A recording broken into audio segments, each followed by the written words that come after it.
এবার শ্বশুর বাড়িতে আসার পর থেকে আমার শাশুড়ি আমার কাছে একটাই আবদার করে যাচ্ছিল যে বিরিয়ানি খাওয়ার জন্য। আমার হাতের বিরিয়ানি আমার শাশুড়ির আবার অনেক পছন্দের। তো আমিও স্থির করে রেখেছিলাম যে আমার শাশুড়িকে বিরিয়ানি রান্না করে খাওয়াবো। তো এখানে আজকে এই তো বিরিয়ানি রান্না করার জন্য কিন্তু আমি একটা বড় পাতিল নিয়ে ফেলেছি। আজ 2 কেজি পোলার চাল এমনকি 4 কেজি মুরগি দিয়ে আজকে বিরিয়ানি রান্না করব। তো বড় পাতিলটা নেওয়ার কারণে হচ্ছে একসাথে যাতে সুন্দর করে বিরিয়ানি রান্না করি। আর বিরিয়ানি যদি খোলা মেলা একটা পাতিলে রান্না করি তাহলে কিন্তু বিরিয়ানিটা খুব ঝরঝরা হয়। তো প্রথমে তো দেখেছিলেন মশলাগুলো কষিয়েছিলাম, আর এখানে একটু কাজ ছিল, আমি ঘরে গিয়েছিলাম। আর এই ফাঁকে আমার শাশুড়ি মাংসগুলো দিয়ে দিয়েছিল। তা আমি এসে একটু নাড়াচাড়া দিচ্ছিলাম, আর নাড়াচাড়া দিয়ে ঢাকনাটা দিয়ে ঢেকে দিয়েছি। এক পাশে তো আমি একটু গরম পানি বসিয়ে রেখেছি, কারণ গ্যাস নেই, গ্যাস চলে গেছে। আজকে সিলিন্ডারের গ্যাসে আমি রান্না করব বিরিয়ানিটা। যেহেতু চুলাটা ছোট আর পাতিলটা অনেক বড়, তাই আগে থেকে পানি গরম করে রেখেছিলাম যাতে খুব তাড়াতাড়ি চাল দেওয়ার পরে পানিটা উতরে যায়। তা আমি এখানে চালগুলো তো প্রথমে ধুয়ে এনেছি, এখন পানিটাও ঝরে গেছে খুব সুন্দরভাবে। তো মুরগিটাও কিন্তু ভালো করে কষিয়ে নিয়েছি, আর এমনকি মুরগিটাও হয়েও গেছে অলরেডি। তো এখানে দেখতেই পাচ্ছ এই যে চালগুলো আমি দিয়ে দিচ্ছিলাম। এখন হয়তো বা অনেকেই ভাববে যে যেহেতু কোরবানি ঈদে কোরবানিও দিয়েছিলাম, তো কোরবানির গরু মাংস দিয়ে কেন বিরিয়ানিটা রান্না করছি না। কোরবানির গরু মাংস দিয়েও আমি আরেকদিন বিরিয়ানি রান্না করেছি, তোমাদের সাথে শেয়ার করতে পারিনি।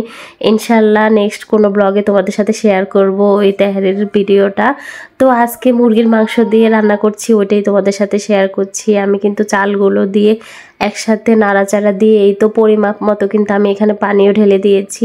এখানে মগের 3 মগ পরিমাণ আমি পানি ঢেলেছি। আর এই তো কিছুক্ষণ পর দেখলাম যে বিরিয়ানিটার বলকও চলে আসছে। তো এই পর্যায়ে আমি আরেকটু নাড়াচাড়া দিলাম, যেহেতু পানিটা সমপরিমাণ সমানে চলে এসেছে।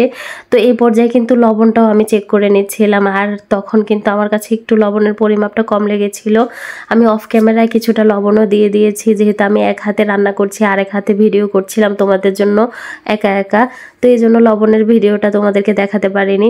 তবে যাই হোক, বিরিয়ানি কিন্তু আমার অলরেডি রান্না কমপ্লিট হয়ে গেছে। এখানে সবাই ঘরের ভিতরে লাইট অফ করে মুভি দেখছিল, আর বাচ্চা বাহিনী সবাইকে একত্রই কিন্তু আমি আমাদের রুমে বসিয়ে দিয়েছিলাম। ইচ্ছে করে বলেছিলাম যে তোমরা সবাই আগে খেয়ে নাও, কারণ বাচ্চাদেরকে যদি একবার খাওয়াতে পারি তাহলে মনে হয় যে মাথা থেকে বিরাট বড় একটা ঝামেলা চলে যায়। তো ওদেরকে আমি টিভিটা লাগিয়ে দিয়েছিলাম, বসে বসে বলেছিলাম তোমরা ভূতের মুভি দেখো আর সবাই বিরিয়ানি খাও, এভাবে এনজয় করো। তো ওরা সেম ওইটাই করছিল, মুভি দেখছিল, আর এই তো ওরা বসে বসে বিরিয়ানি খাচ্ছিল। সবাই তো আমার বিরিয়ানির অনেক প্রশংসা করছে। আর এই দেখো বিরিয়ানি করেছিলাম এক পাতিল, কিন্তু দেখো আর কতটুকু বিরিয়ানি আছে। তো লাস্ট পর্যায়ে এখানে আমি আমার ছোট জাল আর ননদ আমরা 3 জনে মিলে খাচ্ছিলাম।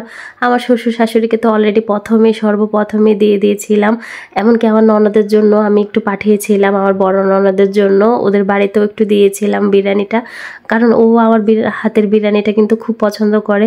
অনেক দিন হয়েছে ওকেও খাওয়াই না। তো ওর বাড়ি যেহেতু কাছেই ছিল, আমার শাশুড়ি নিয়ে গিয়েছিল ওদের জন্য একটু বিরিয়ানি। তো এই তো দেখতে পাচ্ছ আমরা খাবো বলে সবাই কিন্তু নিয়ে এসেছি ঘরের ভিতরে বসে বসে এখন খাবো। আর এই তো দেখো টমেটোর সালাদ দিয়ে কিন্তু অলরেডি মুখের ভিতর কিন্তু আমি ঢুকিয়েও ফেলেছি।